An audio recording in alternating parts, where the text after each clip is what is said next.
fraud losses, according to Forbes now, due to AI deepfakes are projected to rise to like 40 billion USD in the next 3 years.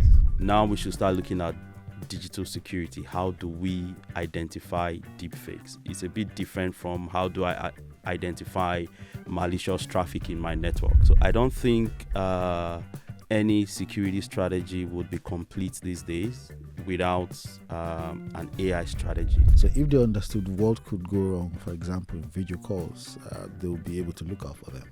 Yep. Yeah, so that education is extremely important for deepfakes, like we used to do for phishing, for example. AI risks affect you as a company. Thank you very much for joining us today. Thank you for making time to join us at the podcast today. How are you doing? I'm good. It's a pleasure to be here, and thank you, Kachi, for having me on your podcast. I hope my insights will at least add a bit to the conversation. Definitely. How's the year been for you? Actually, it's been a long year and so many things. It's been a very busy year, crazy year as well. But yeah, we've survived.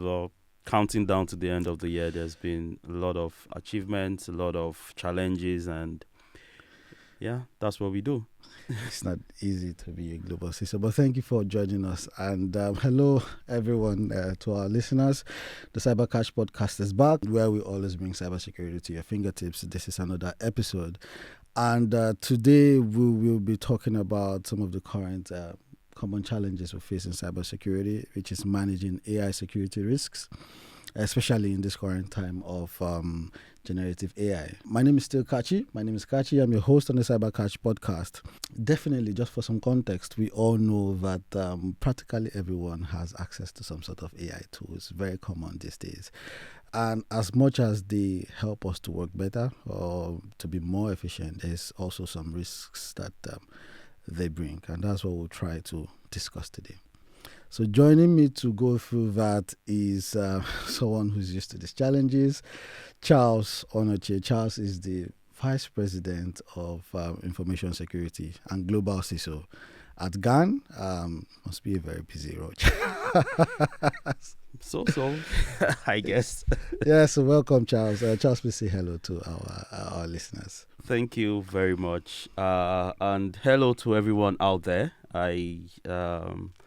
I'm happy to be here and to also contribute a bit to the conversation. So okay, welcome, see Charles. How it rolls. Welcome, Charles. It's definitely going to go well. But a quick one before we go into the different talking points. Just some information that I was going through recently. Some reports. I like to go through reports, as the listeners probably know. Earlier this year, Zscaler dropped their AI security report. And one of the things that I picked out from the report was that enterprise AI usage, that's corporate enterprise AI usage, had gone up by 595%. It's not surprising at all because there's a current race to AI. And I think AI is a revolution that everyone wants to, catch in on time. So they are not left behind. It's a huge increase, 595%. That's according to Zscaler. So people are just, we know we're in the office and we know how it is. Everyone tries to get AI to make their job easier or faster, in quotes. But apart from that, I was also reading a report from Forbes. We know Forbes report from last month, actually.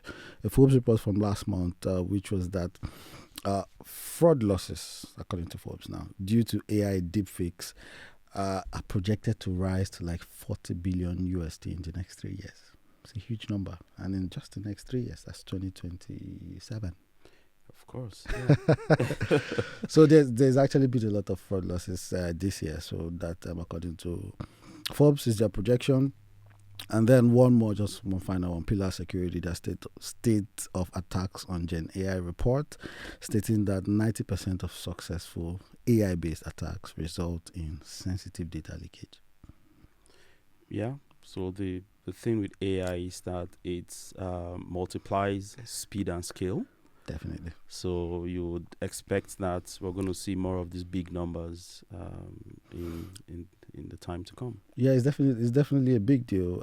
Just looking at all the numbers, almost 600% increase in AI adoption, but then all AI-backed attacks, 90% result in a sensitive data leakage, and Forbes saying that Deepfakes projected to push like 40 billion in fraud losses for the next 3 years. So it's a big deal. It's something definitely we want to talk about. And today, Charles, you give us your views. Definitely, as a global CISO, you have some very high-level views because you work across different continents, and will be useful to our listeners. So let's log in.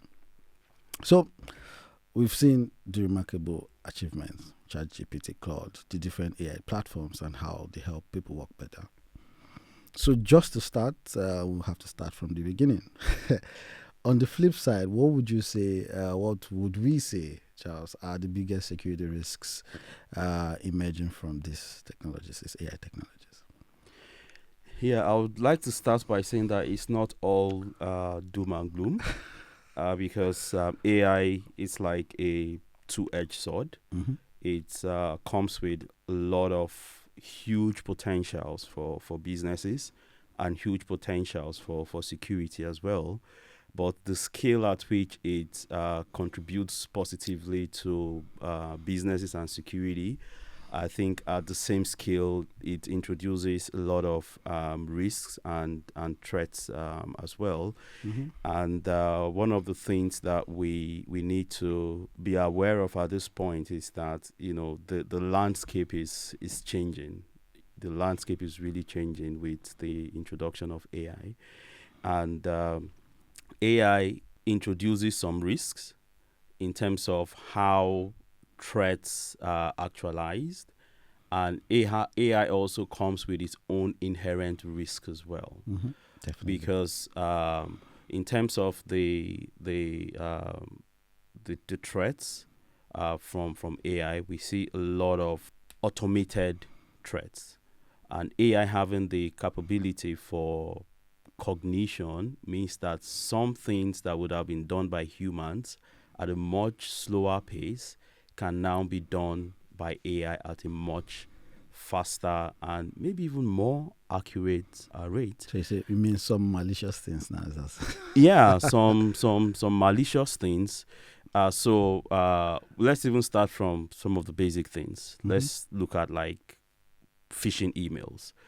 In the past, we used to train users, to identify some of the grammatical errors, misspellings in phishing emails as a way of detecting phishing emails. Mm-hmm. But with AI now, it can craft very believable emails with very good grammar and no misspellings. I think AI even does better grammar and spellings than actual humans. You get so, and even some background check on the individuals that you're writing about, perhaps. Yeah, exactly. So it can, include context about the organization. It can include context about the individuals that you're writing to. It can make these emails a lot more believable.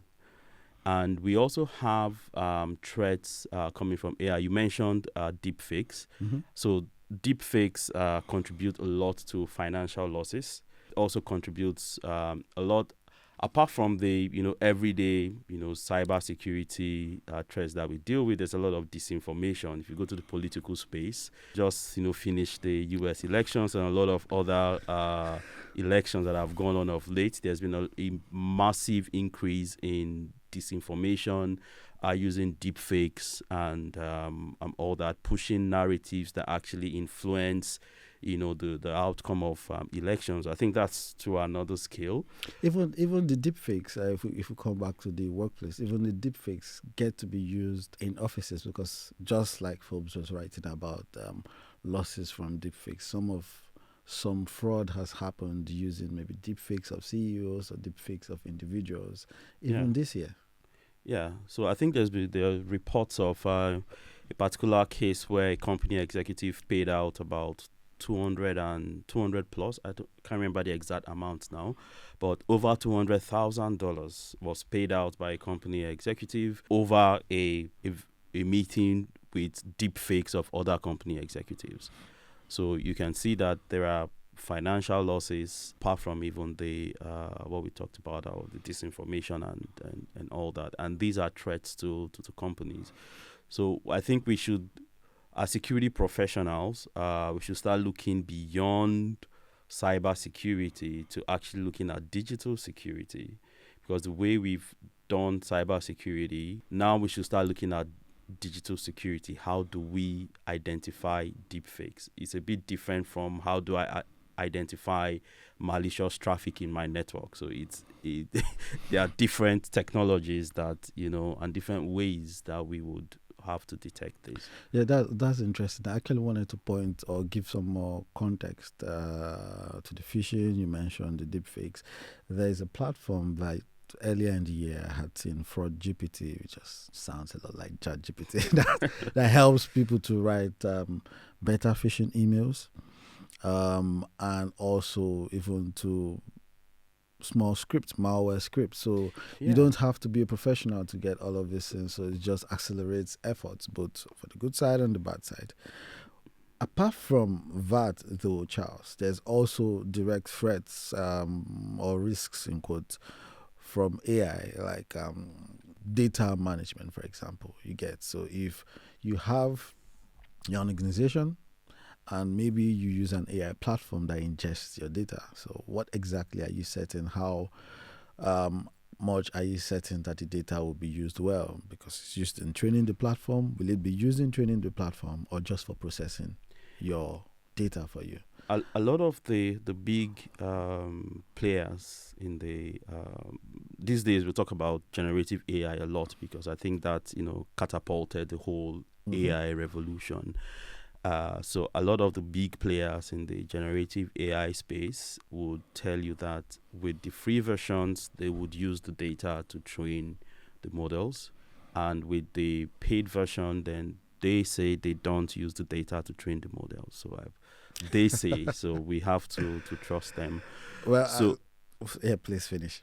Yeah. So in that case, there is huge potentials that data used to be trained the models can be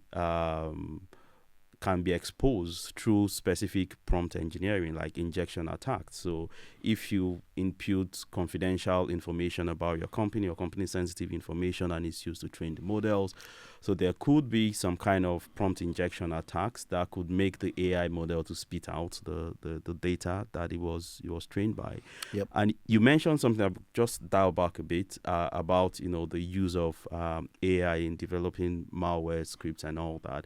So the barrier for entry is very low these days. So I think we're moving more from having software developers, like who sit and develop logic for application platforms, to prompt engineers who know how to use natural language to describe a problem to an AI model, and to describe how they want the output from the AI model. So in that case, if I want to write a malware, I just need to describe what kind of malware I want to write and how I want the output for that malware to be. And these current AI we have are able to do a pretty good job to write this malware for you.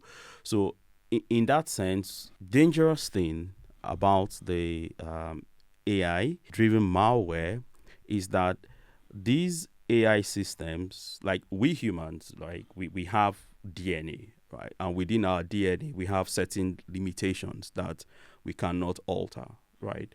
So imagine you as a human can look into your DNA and change certain things about yourself that you don't like. Maybe I want to have pointed nose. I want to have, an IQ of, but AI is able to look into their own code. So the code of the AI is comparable to our code, which is the DNA of the humans.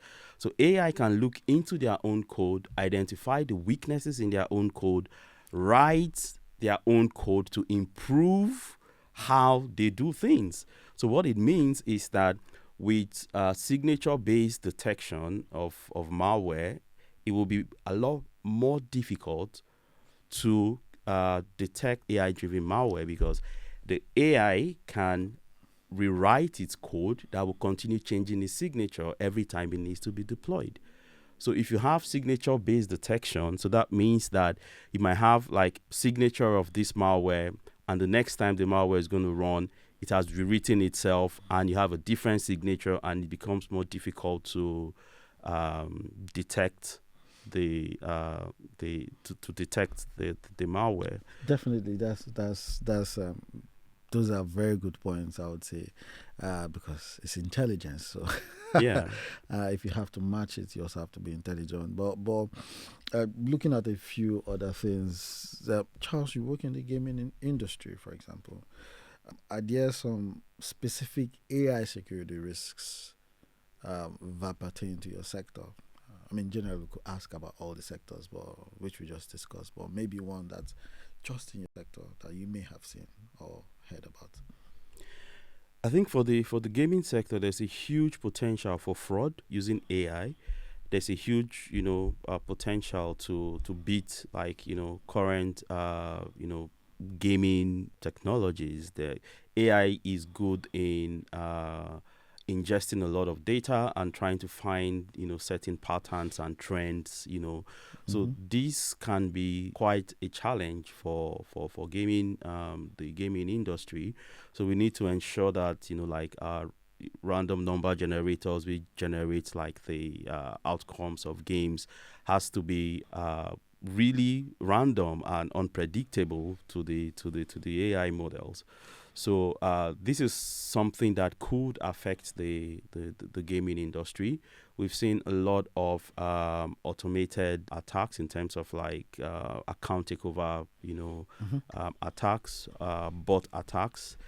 So AI has better chances of solving captchas. So for some time, for a long while, captchas have been used to try to mitigate bot attacks. But with AI, that would be insufficient. So we need to look at more intelligent ways of detecting bots using the bot signature itself and the behavior of the bot, rather than just a captcha which an AI can easily decode. So there are different layers that we need to be looking at, and I think it's a good test for innovation within security. Yeah, I know it's also fairly important for the gaming industry because, like you said, there's a lot of fraud attempts. Yeah. There's a lot of DDoS that happens in the gaming industry, or maybe advanced cheating mechanisms. And it's probably something to ponder going into the new year, because I know several gaming platforms, or a few gaming platforms, have been considering Telegram casinos, for example, so offering their services via Telegram, which is almost like opening another attack vector to themselves. So, which could be enhanced with AI to increase attacks to those platforms. But it's definitely one to look out for in the coming years. Well, just before you move on, I just would like to highlight like a possible scenario as well. If you talk about sports betting, for example, so sports betting thrives with the odds, and operators compete based on odds, who has the best odds, so with AI, it's possible to aggregate odds from different operators, and AI analyzes them and automatically fix odds for maybe a particular syndicate, and they know how to bet against different. So these are things that we've seen being done by like betting syndicates, but if it's using AI, so that multiplies it, scales it up in terms of the how fast this can be done and how intelligent these systems would work. So that's one thing that we need to, and that's a huge threat to gaming businesses because if you have these syndicates who are able to perpetrate these actions, it's could be huge losses for gaming companies. Thank you. I mean, that's very good insight, Charles. I mean, obviously there are some other specific AI risks to other industries, maybe banking, maybe health. Well, we can stick to gaming. This is Charles's expertise. But we've been talking a lot about the threats, the risks from AI. Let's pick defense a bit. So the flip side. So we've looked at several different AI risks and threats. First of all, how do you think top firms, obviously you're in a top firm, but firms like yours, global organizations, are adapting their security strategy to combat these new threats, at least in the past 2 years? Yeah, there's something I've always said, and I tell my teams and my friends as well, that, a threat that is perpetrated at the speed of AI can only be mitigated at the speed of AI, right? So we were seeing AI increasing the attack landscape, making it more complicated. We're seeing more complicated attacks coming from AI. And to be able to mitigate these attacks, we also have to adopt AI strategies. So I don't think any security strategy would be complete these days without an AI strategy to security. Mm-hmm. And I think if we talk about defenses, I would always dial back to risk. Fair enough. So sometimes we have these big buzzwords and these, very interesting technologies, but most of the times, where we are caught flat-footed is on the basics of security. So we need to dial back to risks, right? So first of all, how do these AI risks affect you as a company? It's easy to get driven by all what is happening and, the scare and the fear out there, that you might not take time to look inwards to say, okay, how do these affect me? What actually affects me in this whole conversation? So first of all, we need to go back to risk. You understand what your company does, what your business does. Mm-hmm. You understand the assets that drive your business. You understand the exposure of these assets, and you understand how AI can be used against these assets. That's from a very high level, right? So I would say go back to the basics of risk assessment, assess the risks to your business, and when assessing the risks to your business, AI should be a factor to consider in assessing the risks to your business. Then based on that, we can begin to talk about how do we implement controls to protect us against these specific risks. So with the controls comes the defensive part. How do we shore up defenses? So I believe that AI also gives us some very good opportunities to build defenses into our security strategy. So, for example, we can use AI. Let's imagine static code analysis, for example. Mm-hmm. So, you have your application security guys who are doing code reviews of applications and trying to identify vulnerabilities in code. This is something that can be easily offloaded to AI these days. So if you push your code to most of these generative AI tools currently, they can review the code and highlight, the vulnerabilities in the code and even make recommendations on how you will fix the code. So if we look at that use case, so how do you automate that process? So how do you include that into your development or deployment pipelines? Let's look at the angle of security awareness trainings, for example. Mm-hmm. So if you are a company that tracks the kinds of attacks that your threat landscape, threat landscape, let's put it that way, then AI is good at summarizing. It gets a lot of data, it highlights trends, it summarizes. So AI can actually help you to identify the areas where you need to focus your training based on what you're exposed to. And there are a lot of AI models these days that can create training videos. So I'm just everything is automated. yeah. So you can From actually end to have end. you can actually have AI look into the data of of your attacks, develop like training scenarios from those attacks, and also develop training content. You can, if you deliver training videos, you can ask the AI to develop videos to train your people. So that's part of how AI can be used.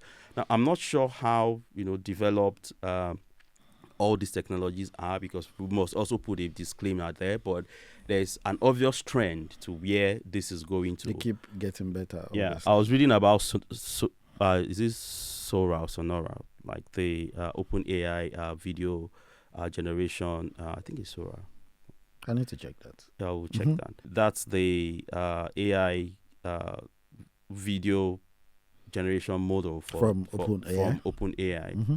And there are a lot of capabilities there. So right now you just need to describe a script, and it produces the video. So if you can describe, your training, you can write a script for your security awareness trainings, and it just generates the video for you.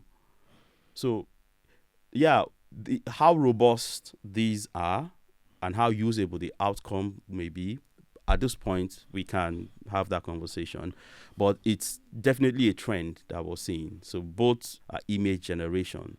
So we used to have these, flyers which will develop for security awareness trainings, so, and we distribute it, share it, periodically. AI can generate those flyers. So we used to have designers, come up with these nice flyers on different security topics. So you can describe what you want, and an image generation model can put that out for you. So before you go forward, Charles, definitely you're a global CISO, so you're a very strategic person. I have to ask a question. It seems that from even how AI is set up, that it can free up individuals' time, like people in the office, to focus on maybe strategy or tactical how to do their job. Maybe then the operational aspects of developing the flyer or the training itself can be left to AI. Does that, or do you think that may come to affect hiring decisions, for example? Because before now, people would develop the flyer. Before now, people will sit and write the script for the awareness. But we may not need too many people to do that if AI is able to do that. So maybe more strategy people, less operational people. Is that what you think? Futuristic, for example. My thought generally is that definitely AI will take over some functions, but that frees us up for more high-level work, right? So AI is good at repetitive things and things that we could actually offload to AI. So we can spend our time with more high-level work, right? So I believe that looking at the future, some roles are definitely at risk because of the development of AI, but there are some opportunities new opportunities that is creating, and we also have some new skill sets that need to be learned, and it allows us to actually focus on the problem, right, rather than focusing on the problem and how to solve the problem, rather than focusing on the details of how to put the solution to solve the problem together. I don't know if you understand what I'm saying. So if you have a business, for example, and your business needs a product that satisfies some particular customer demands or customer needs, that's the output, that's the outcome of what you need to do. So in order for you to get that outcome, then you need to have a development team, a product team, a QA team who need to work for you to come up with that solution. But first of all, you have to identify that, I need to develop this to meet my customer needs. So that's the high level work that I'm talking about. So the process of, actually building that solution, I think we're still a long way. When I say long, I don't know It can happen how many overnight, years. Charles. You get, I think we're still long these days is we can put that in context, right? So I think we'll still have Some way to go. Where we can fully trust the output or the outcome of these AI models that would not require human supervision. I believe that if you're asking AI to write you code or something, you still need someone to check out those codes. Definitely. Okay, because it's so we are not there yet, but I believe we would get there where we can fully, because these things are learning. You get, so they are learning, and the more we use them, the more they learn, the more they become smarter. So we would get to that point. So we might get to a point where we really you might not need 100 developers on your team to create a product. You might just need maybe 10 to look at what the AI is doing and put it in a way that you can use it. So fair enough. There would definitely be some impact in hiring decisions, but that creates opportunities for more high value work. Okay, definitely that was some interesting view.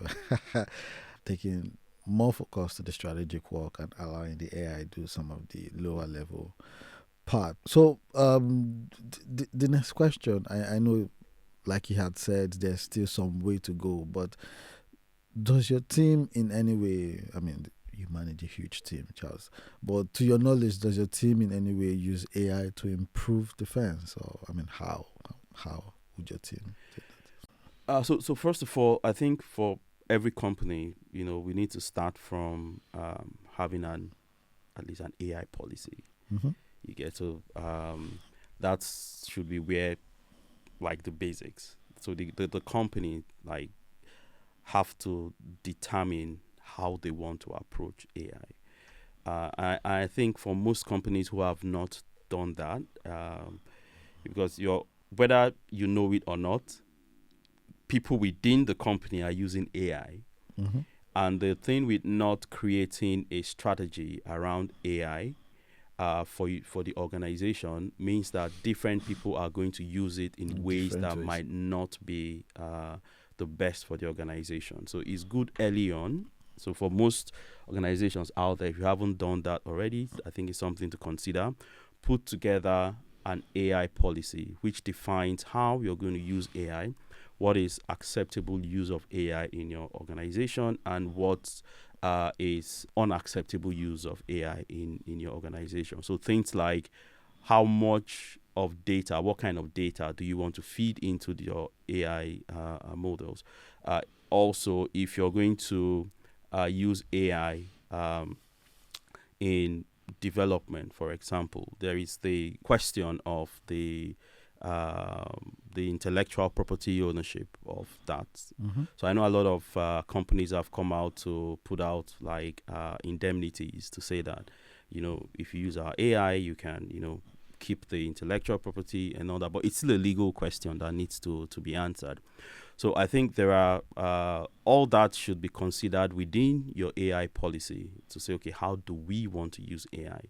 And there should be guidelines to what kind of data should be fed to AI, what level of anonymization should be done. If I want to feed a whole spreadsheet to AI to all the customer with data. all the customer data, so there should be some level of guidance or guidelines on anonymization. So ensure that, okay, you can feed the spreadsheet, but anything that is PII related has to be anonymized or stuff like that. So it's important to have these in place. And also, definitely, we are using AI, and we are also considering more use of AI within our security operations and within our overall security strategy. I know Microsoft say they have this co-pilots that can assist in summarizing incidents, for example. I may have to check how advanced that is, but they've talked about it for some time. Yeah, I've had some. I don't want to like PR any like a number of companies with co-pilotish features, and I've had very good reviews about some of them. Personally, the way I view AI, and it's not just going to buy another security tool that has AI, Features. features, but I view AI more like being able to build your own assistant and offload some of your work to it. So the way I view AI is like, when we started having programming languages, people started writing small Scripts. applications and scripts to solve certain problems for them. So I have a spreadsheet I want to format in a particular way. I do a Python script, I run it, and format this. So that's the way I view AI. Like, especially in security, I believe one valuable skill set. We talked about opportunities, right? Creating opportunities from AI. One valuable skill set I see in the near future would be the ability to either adapt existing models or build your own models to solve certain problems. So I probably see security teams or security engineers focusing more on, maybe not more, but part of what they focus on is understanding how to adapt existing AI models for their particular use cases, or maybe even building their own AI models to solve certain problems for the organization. So this is how I'm beginning to think about AI and how it could be beneficial, as a tool to help security professionals to do their work. Definitely, that's good insights from you, Charles. But let's talk deepfakes. Yes, so we've talked about some of the threats, defense, deepfakes, and just for some context, our listeners, you want to read about deepfakes, we've written a few articles on them, so you can read our blog, cyberkach.com. We've written a lot about deepfakes, but they are becoming very much more sophisticated. You had mentioned this earlier in your comments. So, but how would you prep a team or even an organization, obviously using your security team, how would you prep an organization and your team to combat AI-generated Deepfakes, impersonation risks? Yeah, deepfakes. I think we are all at risk of deepfakes. This could be a deepfake podcast. There are a couple of things that has contributed to the prevalence of deepfakes. So first of all, we can't dissociate deepfakes from social media, right? So we put out a lot of content on social media, whether knowingly or unknowingly, whether you put it out yourself.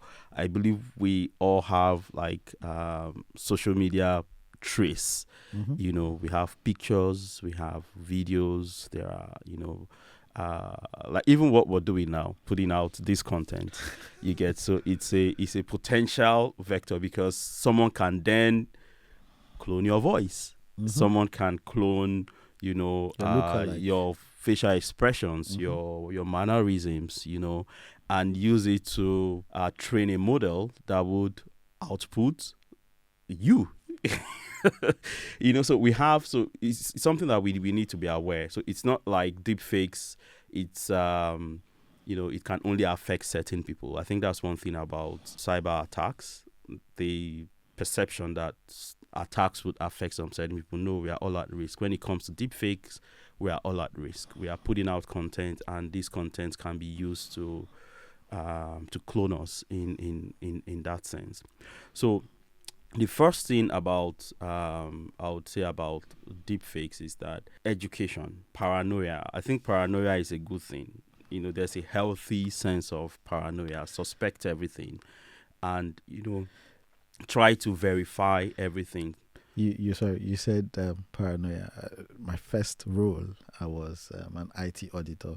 They would tell us to have professional skepticism. Yeah. So don't believe anyone until you see evidence. Yeah. Yeah, so I think we are at that point where that, in the past we used to believe when we see pictures. But these days we should be skeptical of pictures and videos and voices as well, especially if those pictures or videos do not align with, what we know about an individual, then we should begin to suspect it already. So if somebody is saying something that you never expected the person to say, then you would try to verify. So if your CFO has never asked you over a virtual call to transfer X amount of monies to, or if Y, it's not in your Z, policy.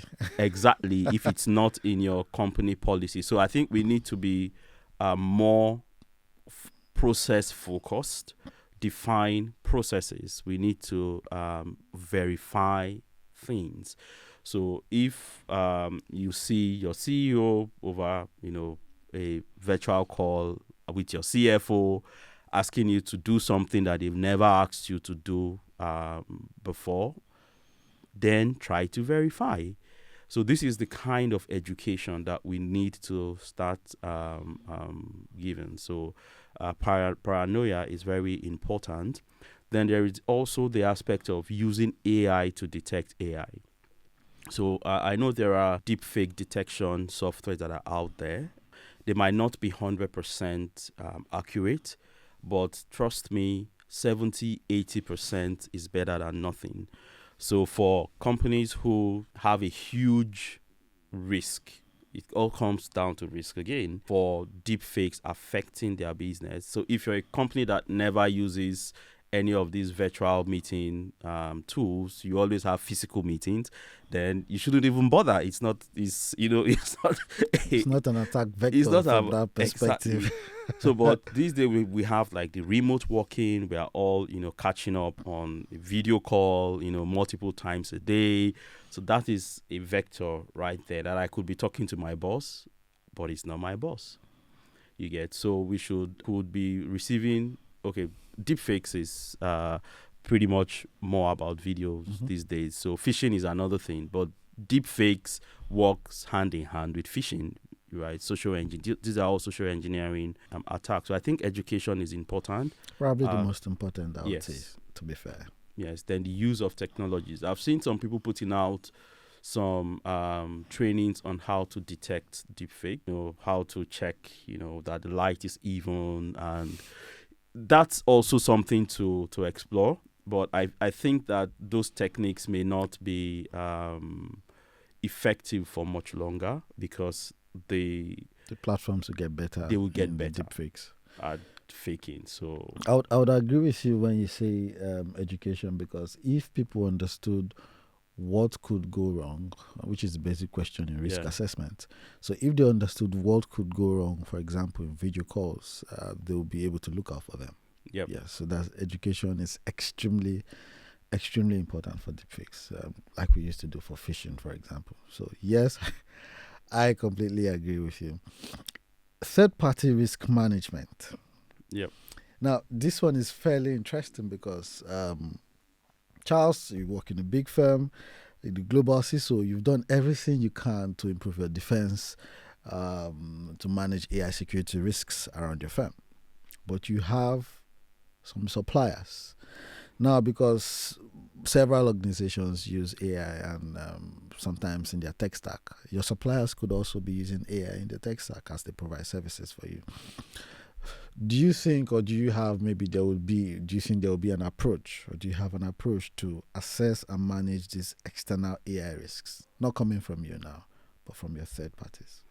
And this is important, sorry, because supply chain attacks have been massive in 2024 and 2023. There's most or several attacks happen via the supply chain, so it's important for us to explore this. Yeah, and I think we'll probably see more of those attacks in time to come. So trust is the biggest vulnerability, but it's something that is we can't do without. We have to trust someone. Mm-hmm. So that's where the principle of trust but verify comes in.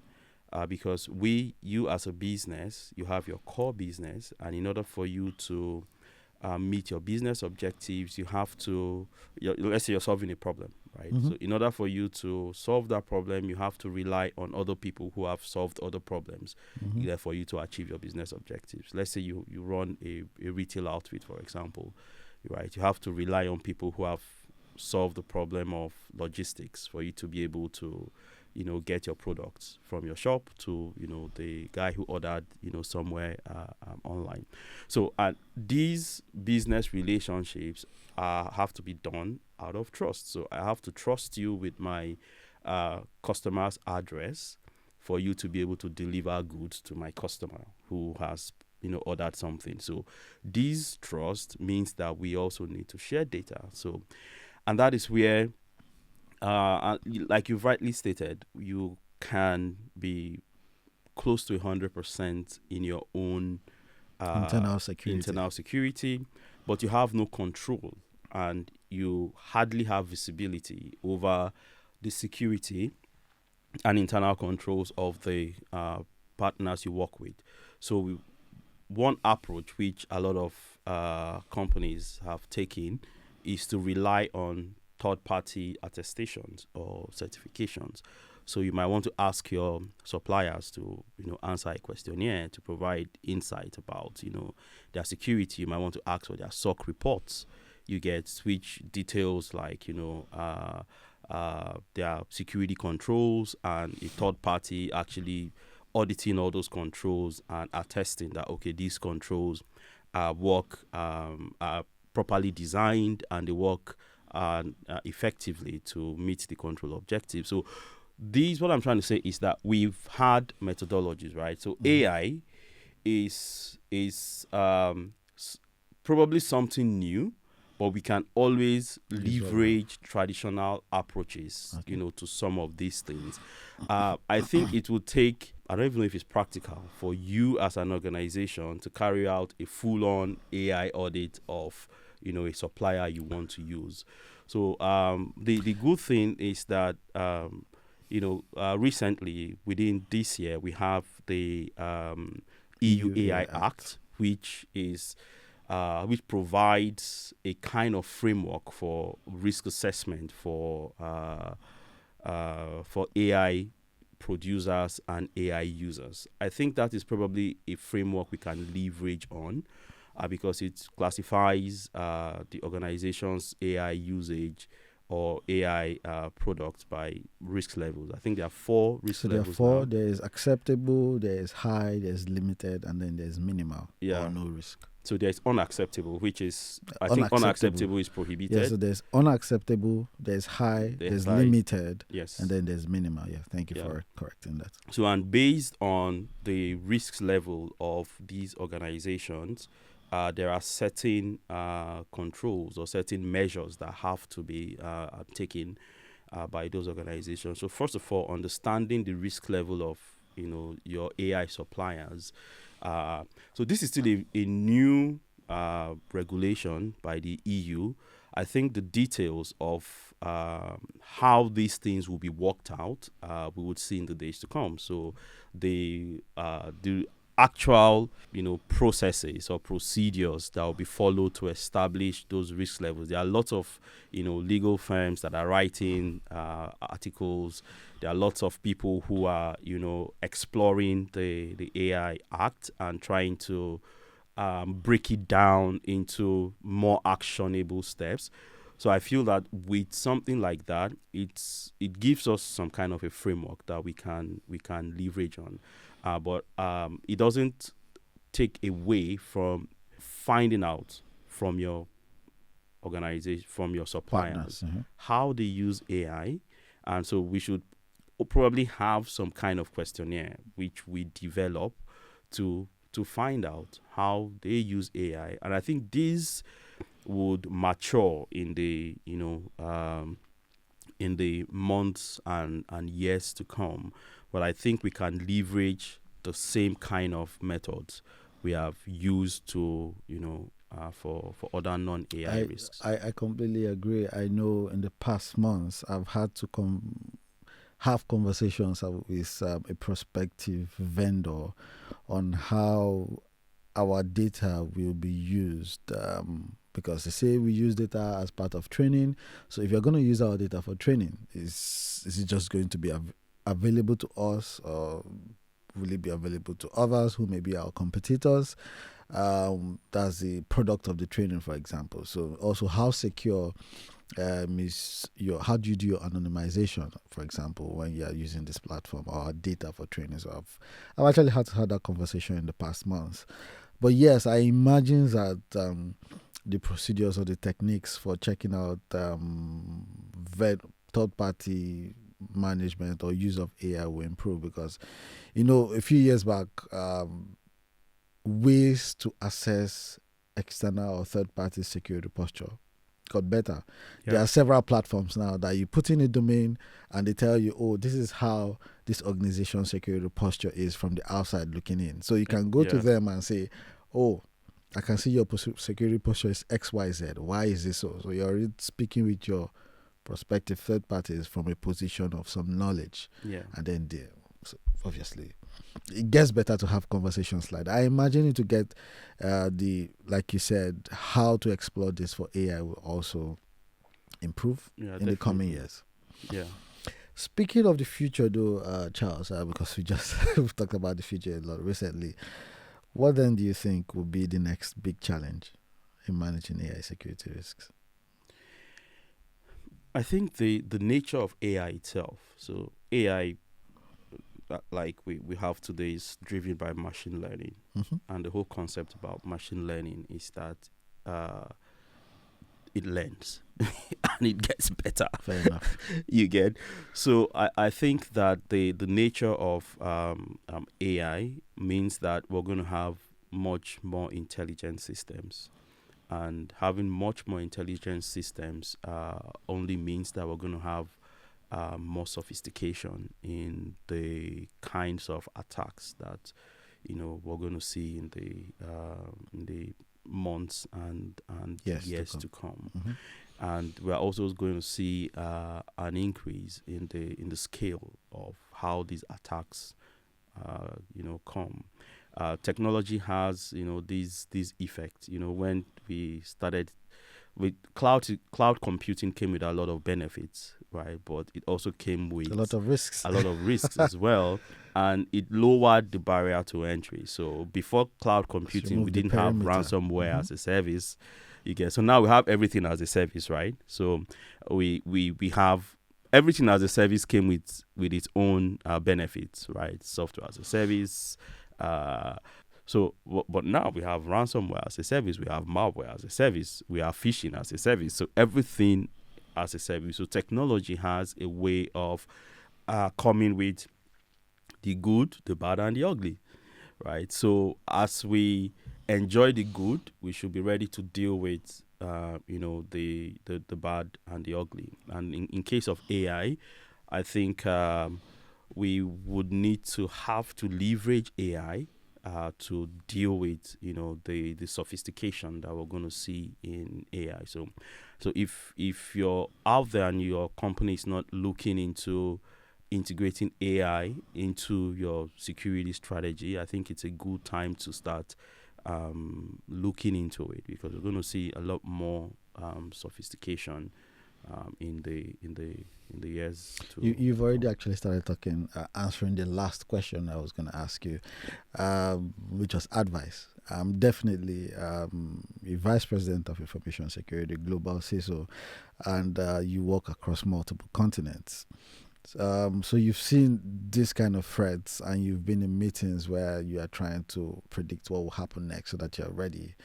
what actionable advice, like you already started saying, what actionable advice would you then give other security leaders, at least to enhance their AI security posture? I think first of all, to security leaders, we need to dial back a bit and educate our business leaders on the threats, on generally on AI, because I've seen a lot of business executives who probably do not understand a lot of what this AI thing is. It's like a black box to them. They just hear AI as a buzzword, right? So we should first of all start educating our boards, management on AI potentials and the risks as well, because for us to be able to achieve anything, we would need the sponsorship and the support of the management. And I think this is very crucial for security leaders, and for generally within the security profession. I think we are at a point where the whole industry is pivoting, and there is need for new skill sets. And that's one thing I've been preaching of late, that we are at the point where there's need for new skill sets. I remember I started out my career as a network engineer, and from there Same, to network security. As a network management engineer, yeah, so at that time we just had to manage our on-prem networks and data centers, and but when the industry pivoted to cloud, now you have to learn new skills of cloud infrastructure skills and all that comes with it, right? So if you were at that point and you didn't pivot, you would see yourself with very limited opportunities right now, because a lot of organizations are cloud. So either you're doing your own private cloud, or you're doing your the public cloud. Everybody's talking about cloud, and everybody are using cloud. So people who are left with on-prem setups are reducing by the day. So I think we're at a pivotal point where everything is moving, and AI is bringing the kind of revolution that we saw with, like, maybe even a bigger revolution than cloud. And we're at the point where we shouldn't look at AI as something that we have some AI specialists or some AI experts who will do the AI thing. Now, AI is going to be like having a computer. There was a time that for you to type a document, you needed a typist, right? So when you're like, I don't need to learn how to do these word processing things. Right now, I don't know if we have typists anymore, but the computer is now a tool. We had computer specialists who did all the computer stuff in the past. Right now, the computer is a tool that everybody uses for their work, and that's the way I see AI. AI is going to be like a tool that everybody would use for their work, and for you to be able to, be at the cutting edge of, your profession as a security person, I would say start looking at what security models do we even have currently? How do you use these models? Can you adapt these models to your own environment? Now, you don't need to be a data scientist to, do all the maths there, but there are platforms that could make it easier. For example, like the Google Vertex, right? So it provides this platform where you can easily create your own models without being a data scientist or a machine learning expert. You can build your own models or adapt your models to use cases. I believe we're going to have more platforms like that, which is just like when we started programming, we started having the development environments. You get the integrated development environments that helped to make it easier to I believe we're going to have more of those platforms that will make it easier for you to adapt existing models or build some kind of models using your own specific use case. And I think those skill sets are going to be very valuable in the future. Fair enough. But thank you very much, Charles. We've covered a lot today. And I think that will bring us to the end of this particular episode. Today we've been talking about AI security risks. We looked at some stats at the top, and then we looked at some of the major threats or risks from adopting AI. And Charles has talked to us about some of the defensive strategies, ending with some advice for other CISOs. But thank you very much, Charles. Any final words for our listeners? Thank you for listening, and I hope the conversation has been at least, I don't know if it's interesting. It has been interesting. Has added a bit of insight. Value, yes, and Kachi, thank you very much for inviting me. I'm glad to be here. Charles, you're always welcome. Charles is the Vice President of Information Security, a global CISO for GAN. So definitely have a lot that we could discuss. I think we have other conversations lined up, Charles. Yeah, I'm happy to be back here anytime. Just let me know. Yes. So thank you, all listeners, for tuning in. As usual, you can share this with your network, especially the security leaders that Charles was trying to advise. And always remember to stay secure. My name is Kachi, and this is still the Cyberkach Podcast. Thank you.